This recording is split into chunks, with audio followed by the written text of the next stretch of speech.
Good afternoon, everybody. Welcome to this month's webinar, Powertools New Features Unlocked. We're going to try my best to go through as much of the new Power Tools located in DraftSight 2026 today and hopefully help improve your workflow. So my name is Kevin Land. I am a global DraftSight and industry process expert, senior specialist. Yeah, it's a whole lot to say. You can just call me CAD Dude. That's usually what I go by. I have slowly increasing to 30 years of knowledge. Just 2 more years, and then I'll get to 30. Oh boy. I've worked with a variety of software through my 30 years as well. Um, and I am a certified AutoCAD instructor, or I think I used to be now that I'm on the DraftSight team. So it's okay. It transfers over. That's why we love DraftSight, because everything that was in another program can be easily brought over into this program as well. Went through a variety of fields too. Most of my knowledge is in the electrical design side. Worked on substations, power plants, wind farms. I've done electrical for buildings as well. Most recently for the Walt Disney World Company. I was a senior designer there, and that's me pointing to one of the beams, the last beam being put on for the, actually it's a ride track for Big Thunder Mountain. I was doing the electrical design on that project. But yes, I've been around for a while, and I've used a lot of these different types of express tools I'm about to show you. Uh, it's a very big list today. Most of them, though, don't require too much explanation. Some do. So I'm going to try to dive in as much as I can. I'm going to have a FAQ at the very end of the session as well. So by all means, type in your comments and questions as I go along. When I get to the end, I will try to answer everything at the very end of this session. But yeah, we got a lot to go over today. I'm gonna hop right into it.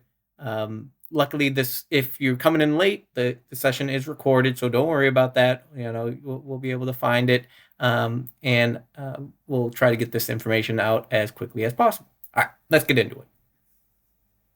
All right, here we are in good old DraftSight 2026. You can tell it's 2026 because we are on our new start page. Shows off all of the projects that we are working on. When you want to set up a brand new drawing, it's always best to go into my setup. That we can go, okay, which workspace do I want to start with? What toolbars do I want to start with? Usually I kind of turn off anything that gets in my way, and usually I display my cursor as a crosshair, because I don't usually like it as an arrow. So once that happens, I can just click on new, and it'll pop right in, and all the tool palettes that I wanted are now pulled in from that template there. And you can see I have my power tools is right here, right off the bat. So if you're ever wondering where it's located, usually you might start off on the home page or something else. It's right over here in the power tools. And I also have my menu bar up. If you're ever wondering where the menu bar is, you just got to go up here. There's a little see, it says hide menu bar. Click on the drop down, show menu bar, gives you a bunch more tools at the top here. But if you ever like to go by menu bar, it's right here. Now, I wanted to first go over what happens if it's not there. Like if these guys are missing, what do you do? So this is where you type in CUI for the custom user interface. Type in CUI and it will pop up. And this is where you're going to go for if you want to customize commands, interface, any mouse actions, any keyboard shortcuts. All that stuff is from right here. Where you're going to go to add in the power tools, though, is you click on UI profiles, and then you're going to click down to the drop down here. And what this is just which profile do you want to go to adjust. I want this to make sure that it happens to all the UI profiles. So I'm going to leave all highlighted. And you can see what it does is it'll pop out a list of what goes on for each one of them. And if you're ever wondering, hey, where do I go to just go to the quick access toolbar, or where do I go for these ribbons? So if it's ever missing from your ribbon or your menu bar up here, this is where you would go for that. Actually, I'm just going to drop this down a little bit here. So you can see here it is under that ribbon right here. And here it is for the menu. And you can see they kind of go in order from that location. If it's ever missing from here, that's where you click on this little pop out on the right here. And you can see this pop out will list a whole bunch of other options. And you basically just click and drag it and pop it in where you want it. And you can arrange it here as well. So if you ever, maybe you want some stuff out of here, you can drag and drop them out and get rid of them as well. But that's where you'll find, if it's ever missing here, that's where you're going to go and place it. So going to click on OK, since now we don't, want to make sure that everything is A-OK there. It'll do a quick pop up of, hey, okay, here's all the stuff back. And you can start working from your Powertools tab here. Okay, so the first thing what we're going to do is I'm going to show you the break line tool for this. Also, before I even get to that, just wanted to show you these guys have been in there for a little bit. Make sure to take a look at them. The image tracer, the topo tracer. I have gotten a lot more fun with image tracer, just because you can adjust some of the settings. I'll show you that if we have some time at the end. But let's start off with break line tool right here. So this creates that break line that we're all kind of typically used to. And if I were just to kind of click and left click, it asks you in your command line, specify a location for the break symbol. So I'm going to place it kind of right there in the middle. And there it goes, places a nice little break line. Thing to know about it, though, I'm going to take a little deep dive. If I were to kind of create a line underneath it like this, and I do that same break line like I did before, okay, specify the first point, specify the last point, specify the midpoint right there. Notice that it does not get rid of the original line. So could be a good thing, could be a bad thing, but just wanted to make sure that you know about that it doesn't get rid of a line, even if it goes into your settings as well. So another thing I want to show about break line is something that you may not notice is there is a little settings right here. So if I type in S for settings, you can see it pulls up this little settings dialog box, which gives a little preview and shows you the size of it, which you can actually adjust as well. So if you want to make a smaller little break line, you have that ability. It also tells you what the distance is before it actually starts. Notice too that you can also create a new symbol for it as well. So if you wanted to create your own custom break line, you can do that by just going into this location here, by going into the extra tools break line, and you can customize and add in your own break line symbol within here. Okay, so let me show you how to actually create your own symbol here. Now, if you notice back in that settings dialog that it said that this distance was 1. So that's what you have to make sure to create when you create your own icon, is that you set that same distance. So say if I wanted to do something like an arc here, and I'm going to go here, and we'll do, actually, let's use our good old arc tool down here. Instead of 3-point arc, I'll do start, end, and direction. So we'll go start, hit my end, and the direction is up here. So there we go. And then what I'm going to do is go a good old mirror and mirror that way. And then I'll mirror it down here. Now the other thing to know about, oops, got to get that no right there. The other thing to know about this is that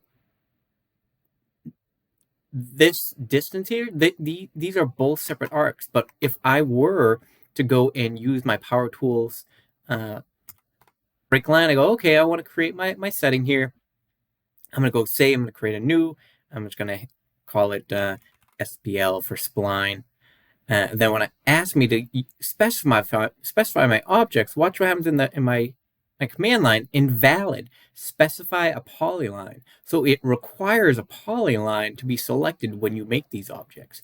So what I'm going to do is to make this a polyline, all I got to do is hit J for join, and I can select both of them, and now it makes it one polyline object. So I'm going to hit my break line again, S for settings, I'm going to hit SPL, select my object, and then once I pick it now see everything is fine. It just goes to the next section. It just asks you, what's your first point to connect to the line? It's going to be this. What's the second point? It's going to be right there. And then there it goes. It adds it in there, and it automatically starts the command for you.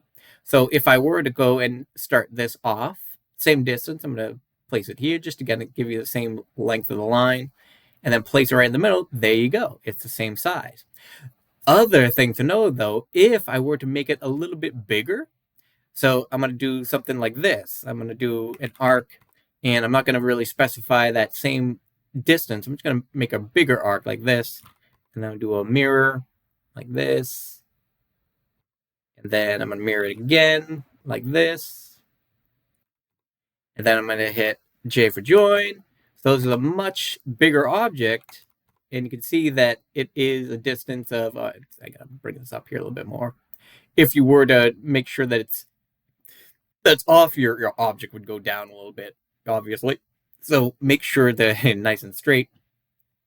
So now I have my spline object. Now if I were to create my break line again, S for settings, I'm going to say SPL bad. That way it knows it's bad. And I select it.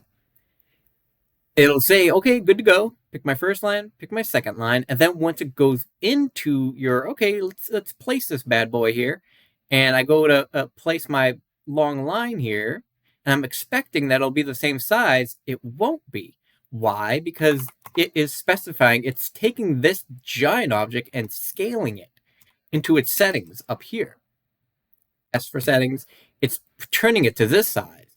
So it's probably best, just like you were to create a block, you want to start it off as 1. So if you're going to create other type of break line objects, maybe just do something like a little box, like you draw a line and then you offset it 1 like this, and then maybe you create your object in between those two distances. And obviously if you're going to make something that maybe you need a middle point line, you just do a 0.5 in the middle so that you have something to draw by, and then just make sure that it is a polyline, whatever you're creating. So just to make sure, create it 1, make sure it's a polyline, maybe set up some distances there, and then you should be able to create your own break line object. One other thing too, cool about this is if I go back in my settings, check this out. Once I hit browse, it will create a whole bunch. Well, create a whole bunch. These are all test ones, but you can see it'll store them all in this very same location right here. So you can have a whole bunch. You can just go ahead and start creating them, and it will store them in this location for you. You don't have to actually worry about, hey, where did that go? Is it stored inside this DWG file? No, it actually gets stored into that folder location. All right, for the next power tool that I'm going to show you, it's called the pattern hatch right here. What that does is it allows you to actually choose any block, XREF, image, or wipeout as a pattern. So a custom one. It's really interesting. So first what I'm going to do, say I want to apply one right in this location here. Obviously, you've got to clean it up a little bit because you want a good boundary. It's either that or maybe this is a polyline already. This one, for instance, isn't a polyline, so I got to basically just kind of clean it up a bit. So I'm just going to go up to my layer manager. Right above here is a little tool called hide layer. I'm just going to pick all these guys right here, just kind of turn them off and get them out of my way. Now what I want to do is make sure that I just, block up these little entrances here because my hatch will go up this way, because I'm just going to use the boundary select rather than pick each individual points around the object here. So now that I got a nice closed off boundary, I can go ahead and create my pattern. So what I would like to do is when I click on pattern hatch, you can see I got a block here. That's the default. And what you can do is you can go down to here and it will list all the blocks within your drawing. So say if I wanted to pick a toilet top here and click OK, it shows the toilet. It'll show you as 1 inch, which basically means that the block is to scale. It'll keep it to scale as long as you leave it to 1 inch. If I say 2 inches, it'll double the size. And then this is just the spacing in between. So right now I'm just going to leave everything as is. And then right here, is where I'll say specify points. I can also say specify entities. That's where I would pick an attribute already for it. But I'm going to click on specify points and then left click inside here and then hit enter. So notice that what it will create is an anonymous block right here, or you can create an entity group. If I were to go ahead and click on preview, you see it creates all my toilets there. There's a whole bunch of toilets. Notice though it does crop it off into the corners as well for you. So that's a cool feature of this. I'm going to hit accept to accept the entities. And then when I click onto it, you'll notice that it does not open up my hatch editor. And if I were to go over to my properties and scroll down to the bottom here, you see it's a U237. The U is basically an unanimous block. Notice that if I were to type in BE for block edit, I'm like, okay, what's a block edit? I can go into the block editor, right? Nope, it's a U block, so it does not show up in your block editor. So if you were to go through and you want to make any changes or anything like that, you got to select it, hit delete, and then go back into the pattern hatch to go ahead and re-edit that block. So to show you off the next section, we'll pick an image this time. So click on the image, click here. Let's see if we can find a nice image to use. Let's see, do I put an image? Yep, there we go. We'll use the DraftSight logo. Of course we'll use the DraftSight logo. Why wouldn't we? What I'm going to do though is I'm going to boost it up. Instead of being 1 inch, I'll make it like a foot. That way it's not a little tiny image, because it depends on what the image size. You'd have to figure that one out for yourself as well. I'll still leave the spacing the same. And then what I'll do is click on specify points. I'll pick in here once again, hit enter, and then click on preview. And there we go. Look at that. It crops it, pops it as an image for the background.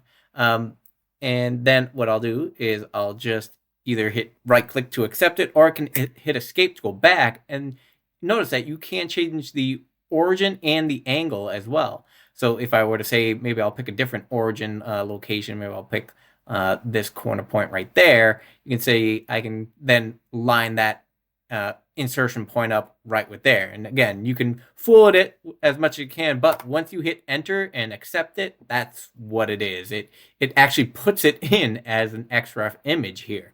And it keeps it, it says it's a block, and a unanimous block. There I go. I got the word there that time. Places as a unanimous block. You can still, adjust it like this, but, not really much else as far as like, oh, okay, I'll just stretch it over thing. You'd have to actually redraw it. I believe if I hit delete, it'll still keep it in here. So that's something to watch out for. That if you do delete it, you still have an XREF in here. So just go through and make sure to hit detach, and that will make sure to get rid of that XREF pattern as well. All right, so the next thing what we're going to do is show how to do an entity group for the type of entities instead of the anonymous block.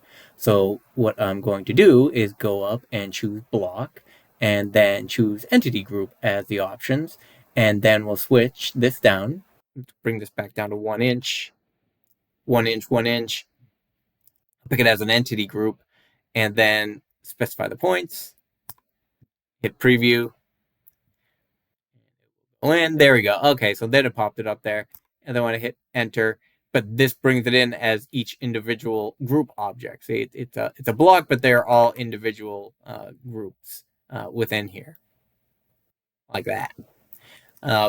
So you have, some ability to kind of go ahead and adjust things. Not going to be able to adjust the group outside, but you do have the ability to go through and, select and delete stuff when it is a group object. So that's one of the benefits of having it as a group rather than an object. And again, depends on what you're doing. Do you want to use an array and do it that way? The nice thing again for this is it kind of crops it off, makes it in there, or formats to the border itself. Very handy tool. I like the pattern hatch tool. It's fun to play with, and I think it'll be something that you all will find very handy. All right, so there are a couple new annotation additions here. One is curve text. It's pretty self-explanatory. If you ever need to create some text on a curve, you have that option right here. Convert simple notes. What that one is say if I just have some text here, I'm gonna say hello, and then I have there for all those Star Wars fans out there. So there are two separate bits of text here. If you ever want to combine them into one, this is where you can click on Convert Simple Notes. You can keep the original text style, or you can it off. Line color, height, and then selection set. It will be top down, alphabetical. You have a couple of different options and create a word wrap text. So if I were to click OK here, it puts it into now a mtext type format. So it's very helpful if you ever have, single line type text and you need to put them back into an mtext type format. You have that option with the Convert Simple Notes tool here. Another really cool one, what I'm going to do is going to do a quick undo here, since I have a couple of text here, just going to show off the number text tool here. Really neat that if you ever come across those times where you're like, oh man, I have to number a bunch of stuff, and you have to go into each individual one, you have this option here. You can either sort by an X, Y, or if you want to pick, you can click on select the order. You can also select a relevant one point, so like an XY point or a specific point on your screen. Then what you're going to do is go to your text placement and say, if you're going to put text before, you'd say prefix. And you can also do a specific format as well. Which order are you going to be placing this in, ascending or descending? So say if I wanted to go 1, 2, 3, it's going to go in ascending order like this. And then how do you want this value to increment? So say if I just want to go 1, 2, 3, you can also specify the value. So I'll leave it just at 001 so you can see what it's doing. And I click on OK. And if I pick this one, this one, this one, it's going to go 01, 02, 03. Very handy for, if you just need to add in a bunch of text. You can just pick, rather than go, okay, well, this is 1, this is 2, this is 3. Save yourself save your fingers from picking a lot. So I'm just going to select those guys, get rid of them. Now, I'm sure you all know that mtext has the ability to add in a background mask. So what I'm going to do is I'm just going to show you that you have that ability to do with a regular text as well. So I'm just going to turn on all my layers, zoom into this guy right here. And as you go up to the text mask feature here, if I click on that, which this will do is allow you to do it to just regular mtext. Now you can see basically put it on the back of it because this hatch was placed on top. So all I got to do is select it and say the display order and bring the front. And there you go. Now you have on regular text, you have the ability to add a mask. Now, the thing you have to know about this, though, is that it is not changeable. So if I go like this, you just got to run it again. Whereas if you were to use mtext, that would actually stretch out with the mtext box because it's using the box around it to actually be stretchable. And if it does happen to change, there is the other option of text unmask. So you can just select the text unmask tool and it will remove the mask, and then you can just basically put it back on. And you have it back, just like that. So another nice little quick tip is the edit text case. So if I go ahead and I select the text here, I can quickly go, oh, well, those all should have been uppercase. Quickly press OK, and now they're all uppercase. Nice little quick handy tool. Another great one to show off is this one I've used for many, many times. So I'm just going to place a couple of texts here and there, and then I'm just going to adjust their justification. So that one's going to be right, and I'll put this one to be center, like that. So you can see that they're all kind of random justifications. So you can see there's an edit justification and an edit orientation one. So if I click on edit justification, I can select multiple objects, and then you'll get where do you want to place it? Start, center, middle, right, top, left.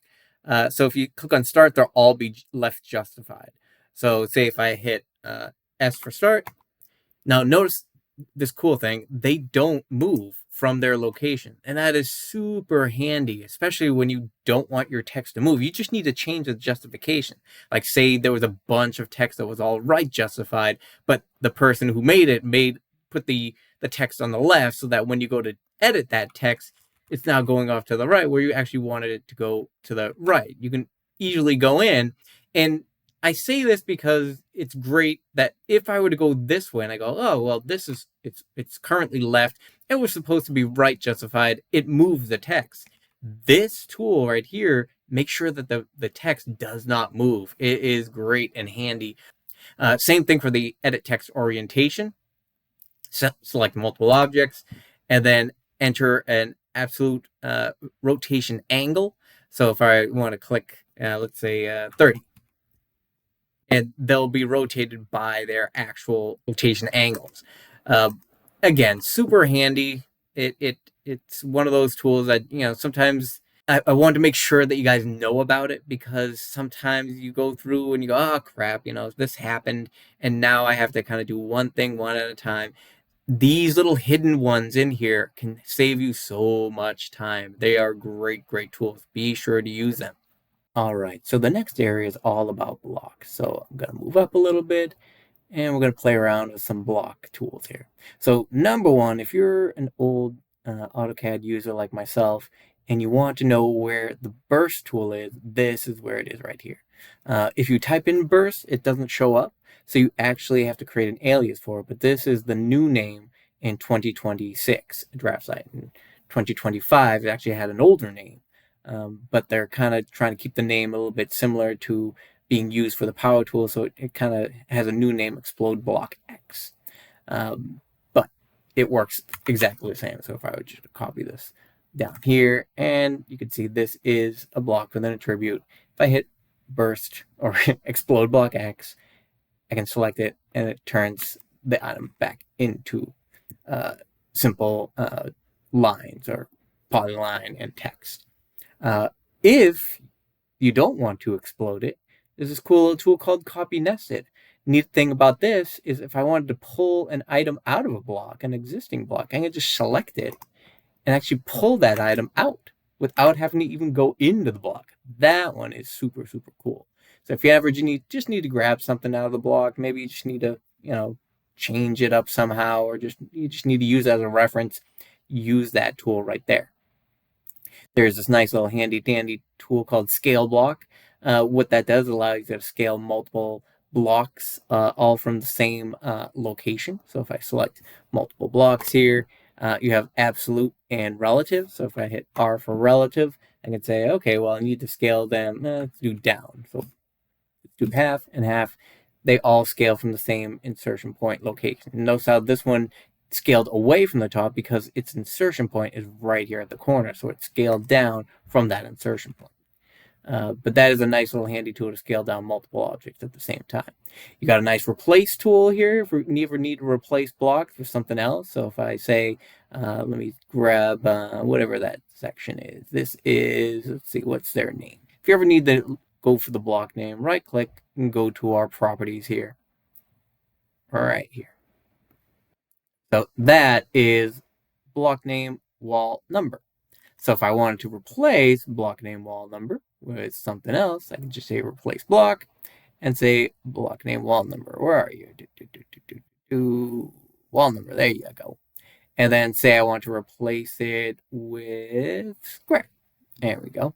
So clean unreferenced items, update block attributes, and apply. And there you go. You got them all replaced. Now, this only works, though, remember, by using the same insertion point. See how it kind of pulled down here? That block that I replaced it with had the same insertion point. So it's something to be aware of, that when you do use that tool, make sure the block that you're replacing with has the same location of the insertion point. Otherwise, you might have some blocks going in a different location. It's going to undo it, just kind of bring it back to normal again. There is this cool little attributes. You can replace block attribute values. You can do a redefine block attribute or import block attribute files. So if I go up to here and get block info, this is one I was showing you before, but this one's actually really cool. So what I can do is select either a couple blocks, but I'm going to type in all just to kind of show you what it does. And I hit enter. What it does is if you want to count every instance, yep, I want to count every instance here, it will create a little table for you. And it will list out all of the blocks in the drawing and how many you have. Oh, look at that. It's 335 toilets there because I obviously created. So it does count each and every block for you. But notice down here, I can export the list to a table in a drawing, or I can pull it out and put it out to a file. So it's a nice, quick way of actually creating the information in there. The only difference, though, is if you've ever used data extraction, which is right here in the insertion, this one, you can kind of quickly refresh the data in here, and it will be kind of linked to the objects. This one's not linked.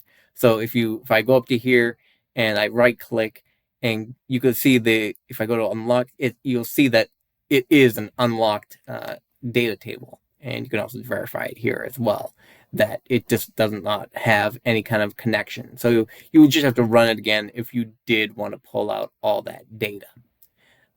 This one I just showed you before. It's very handy as well on XREFs.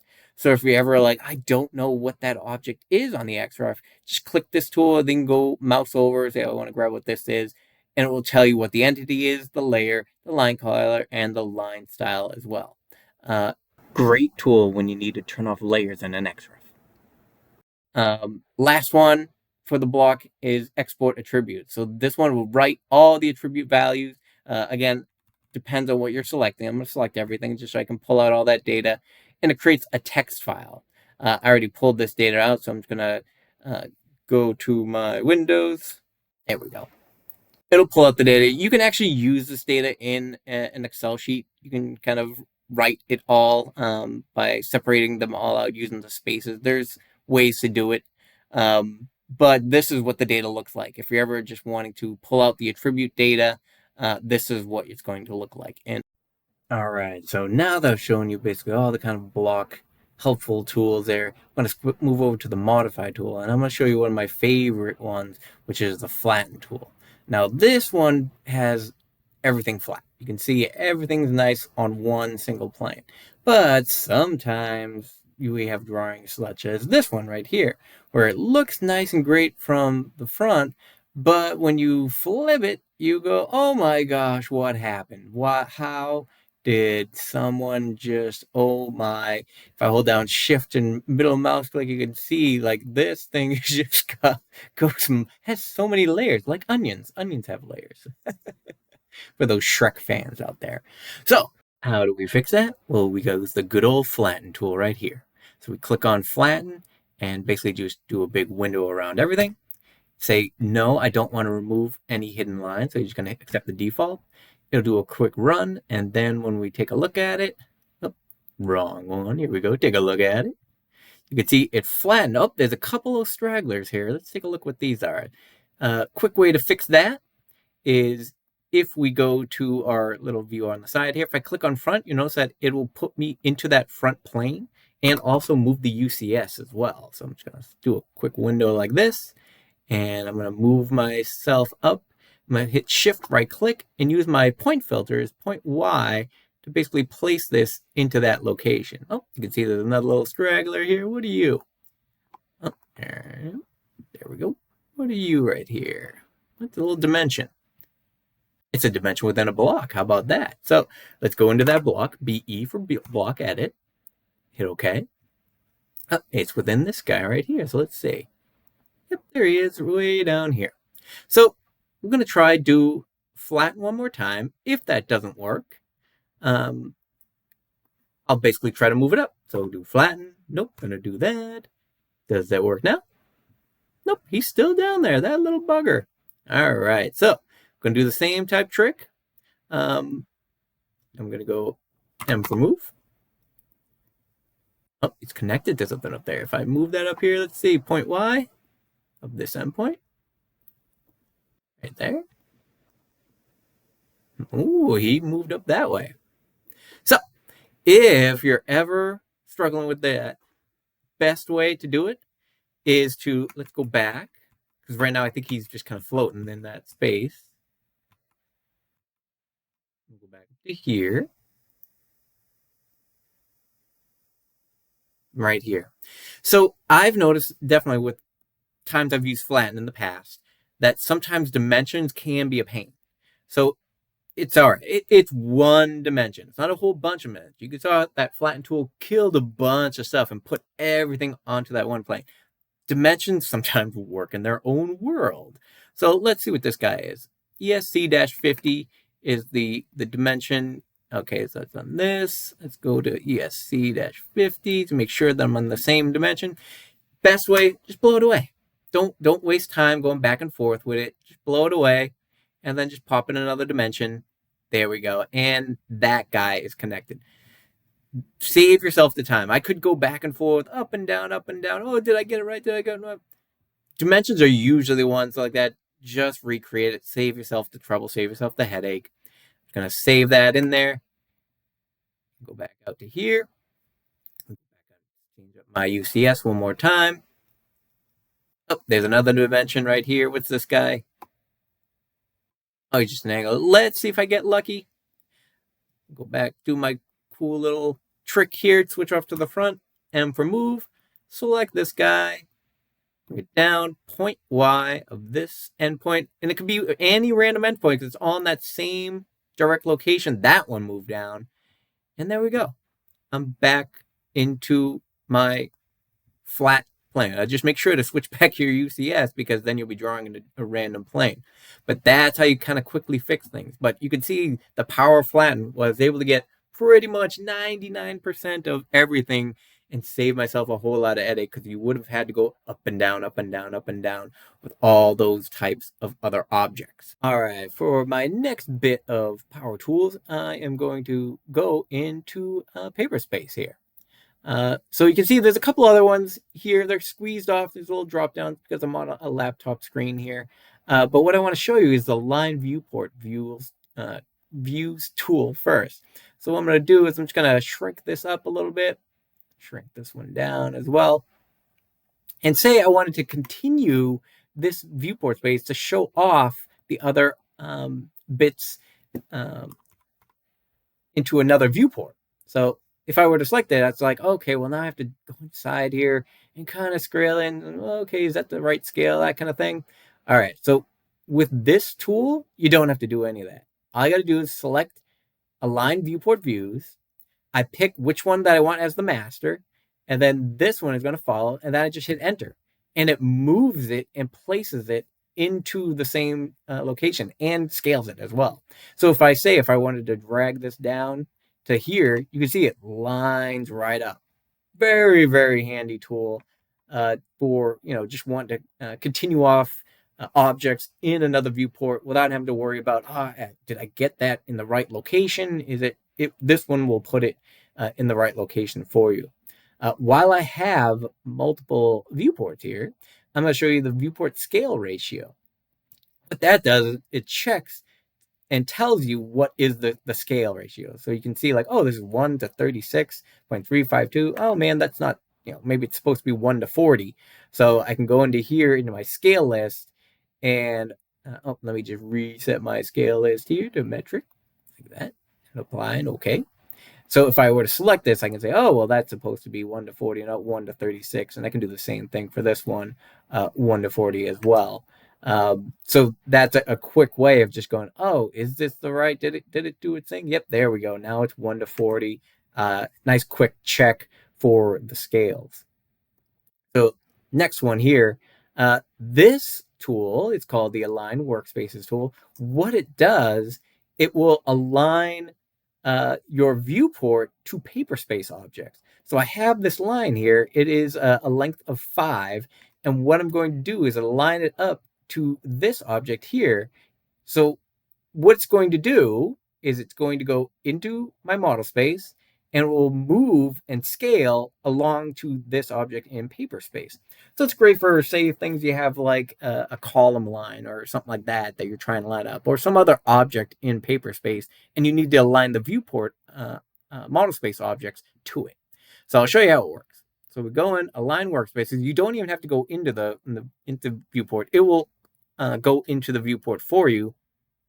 And then what I'm going to do, I'm going to zoom in a little bit, and it's going to pick 2 points inside here. That point and that point. And then it says, okay, see, it pops you back into Paperspace. Okay, what do you want to align it to in Paperspace? So this point and this point has to be 2 points. And then it says, is this the viewport that you want to do? Yep, that's the viewport. All I got to do is hit enter. And you can see it will move the objects over to it. So if I drag my viewport over, there's 1 point, and I drag it up to the other side, there is the other point there. Those 2 points now lined up to that 5-line length. Very handy tool for when you have those Paperspace objects and you're trying to line something in model space. Also want to show you that it will also rotate in as well. So if I say I want to delete that line and say I draw a line here that's up 5, I'm going to pull it down here a little bit.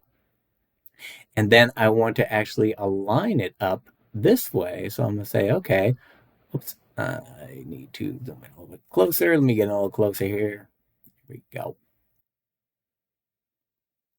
Try that tool again. Line workspace, pops me in. 1, 2. And it says, okay, well, what do you want to align it to? 1, 2. Is this the viewport? Enter. Look at that. Rotates and places it along that 5. Pretty cool stuff. I like that tool. It definitely doesn't touch anything in model space. It's just rotating the object, rotating the UCS, and placing that object along the Paperspace object. Very handy tool. I can definitely use this one many times while I'm working. All right, so we are almost down to the last bits. What I'm going to show you is now how to make a line style. So what I'm going to do is go into a blank drawing. And what we're going to do to make a line style is basically you just need either text or a polygon object or line object. And like say what we'll do is we'll create a line that is about 1, and then I'll do some text, DT, and do that as, let's see, 4125, and say DraftSight. Woohoo! And this is just regular text. What I'm going to do is just to make sure that it's centered. I like to make things centered.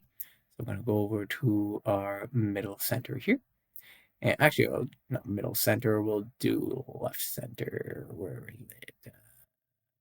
Left. There we go. So I'll pop it up here, give it a little space off there. So I have a line and then some text. So I'm going to go up to my Power Tools, Utilities, Make Line Style.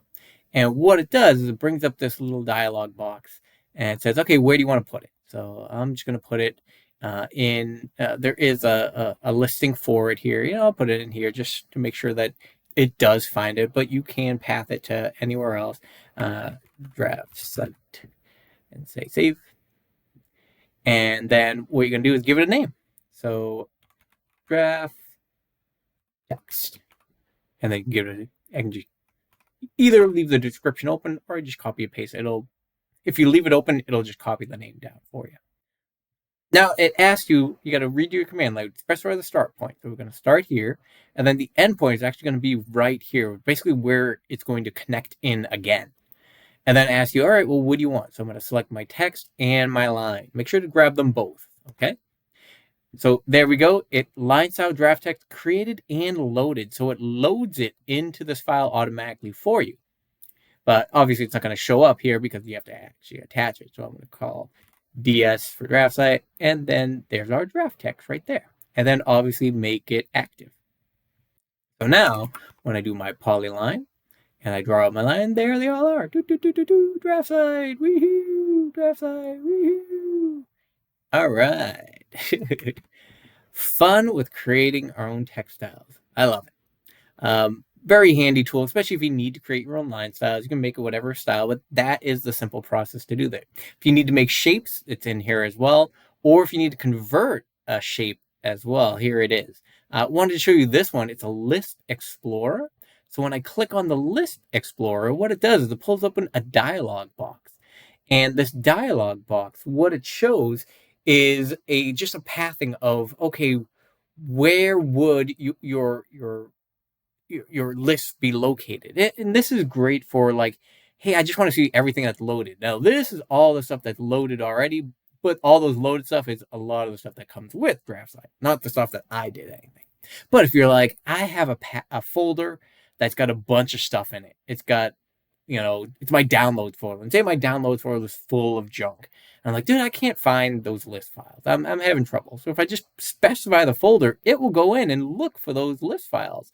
And then the cool thing about it is when I go in here, I can actually look into that list file to see what it is and then load it from here. So basically, instead of going to your manager and loading it this way, you can go into the List Explorer and load up multiple this way as well, and just kind of pick through which ones that you want to load in. Very handy tool for someone who loves to use list routines. I'm a very basic list routine user, so but it's good for when I lose stuff. Perfect for that kind of thing. This is one of the final things I want to show you is the export settings. The reason why I'm showing you the export settings tool is when you're connected with a DraftSight person who can help you, this will pull out all that system data. So you say you found an issue with DraftSight and they're asking you, hey, can you send me information? This tool will go ahead and send and create a file that you can go, yes, go ahead. Here it is. Here's all my information. Steps to reproduce the issue. You can kind of type that in, what happened, and then send that off to support. And they will be able to quickly look through all that system information and be like, okay, I see what the problem is, and diagnose it for you. Very handy tool. It's hidden right here under the List Explorer export settings. Just to kind of show you those couple last things, variable to script. If you wanted to create a variable and put it into an existing script file, that's what that one does. And there's export variables. There is a merge sheets option here. This is quite an interesting tool as well. Let me show you how this one works. So say I had multiple sheets down here that all just had, just a bunch of empty information. Maybe, these are all kind of like just empties that nobody really got rid of and didn't, they have a whole bunch of them. It would be a pain to kind of do each one and right click and delete each one. So what this tool does, when you click on merge sheets, you can actually say, okay, well, these should all be merged into one. So these are the sheets to merge into your target sheet here. And you can see it also says delete unused sheets as well afterwards. So if I have a whole bunch that are empty, I'm going to say, okay, well, all these ones don't really have a lot of information in there. I'm just going to merge them all into sheet one here.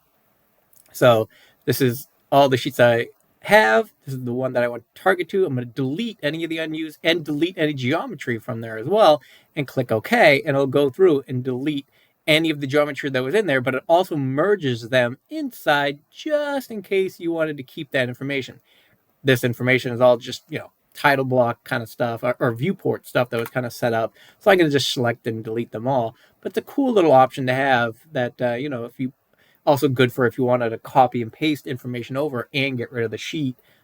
This is a great handy tool for that. It's called Merge Sheets. All right, the last two here are attach data and list X data. What X data is just like you can attach information to plain regular text. It doesn't have to be a block. I haven't played along with this too much, but say if I select this object, it asks you to give it an application name, which is just a name that you want to give it. So say if there's an electrical wire, I can call it elect. And then it gives you, okay, well, what information do you want to give it? I think it's distance, scale, real. So say if you want to add like a string to it, a layer information, you can just say, all right, well, let's do a str for string and say this is, 20 volts or something like that. Then you can add more data into it as well. So what I'm going to do, I'm just going to hit exit. And then say if I want to go to the list X data, I can select the object and then say, okay, well, what was that application name? It was called elect. And then you can see down here at the bottom, it goes in and lists out the data for it. It's kind of interesting. It seems like it's more for coding purposes. I haven't really dived too much deep into it. Hopefully, this might be good information for you all. By all means, let's get to some frequently asked questions.